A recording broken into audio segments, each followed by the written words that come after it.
Bonjour à tous, je m'appelle Morgane Leclerc, je suis doctorante et j'étudie le droit relatif à la sécurité semencière. Dans cette vidéo, je vais vous présenter le cadre conceptuel du pluralisme juridique et vous expliquer pourquoi il s'agit d'un cadre conceptuel innovant pour l'étude du droit relatif à la sécurité semencière. Les juristes utilisent traditionnellement des cas théoriques qui mettent l'accent sur l'interprétation des textes juridiques en vigueur dans un ou plusieurs États. Ces cadres théoriques prennent appui sur la notion de pyramide des normes d'Ans-Kelsen.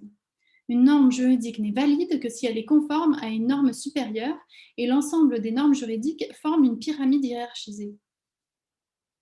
La théorie du pluralisme juridique, quant à elle, permet de prendre en compte non seulement le droit des États, mais aussi des normes juridiques non étatiques. Les juristes pluralistes s'intéressent à la coexistence d'une pluralité d'ordres juridiques distincts et à l'internormativité, c'est-à-dire à la dynamique des contacts entre les ordres juridiques, ou au transfert et au passage d'une norme d'un ordre juridique à un autre. Certains auteurs, dont François Host, estiment que le pluralisme juridique permet de passer de la pyramide au réseau. On retrouve dans la littérature différentes conceptions du pluralisme juridique. J'en retiens ici trois. La conception modérée du pluralisme juridique considère que l'État intègre dans son système juridique, parfois, des normes ou des institutions qu'il n'a pas lui-même créées. La conception institutionnelle du pluralisme juridique reconnaît que des institutions non étatiques sécrètent un droit qui leur est propre. Ces institutions sont suffisamment formelles pour être repérées par les intéressés à l'intérieur de la communauté. Enfin, dans la conception radicale du pluralisme juridique, les destinataires des normes, les sujets juridiques, sont en fait les véritables émetteurs de droit. La subjectivité des individus, ainsi que leur connaissance d'eux-mêmes et des normes, sont au cœur de la définition du droit. Dans ma thèse, qui porte sur le droit relatif à la sécurité semencière, j'utilise essentiellement la conception institutionnelle du pluralisme juridique.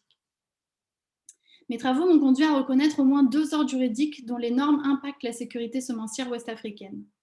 L'ordre juridique étatique d'abord, qui à travers les législations semencières organise la production, le contrôle et la commercialisation des semences certifiées. En Afrique de l'Ouest, l'ordre juridique étatique offre aussi des subventions en semences et des conseils agricoles aux agriculteurs.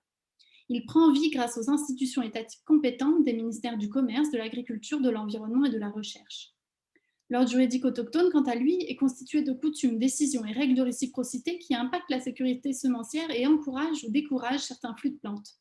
Ces règles portent notamment sur l'alliance, l'affiliation et le partage des semences. L'ordre juridique autochtone se reconnaît par la présence d'une organisation juridique communautaire à l'échelle des villages, des groupes de dialectes et des ethnies.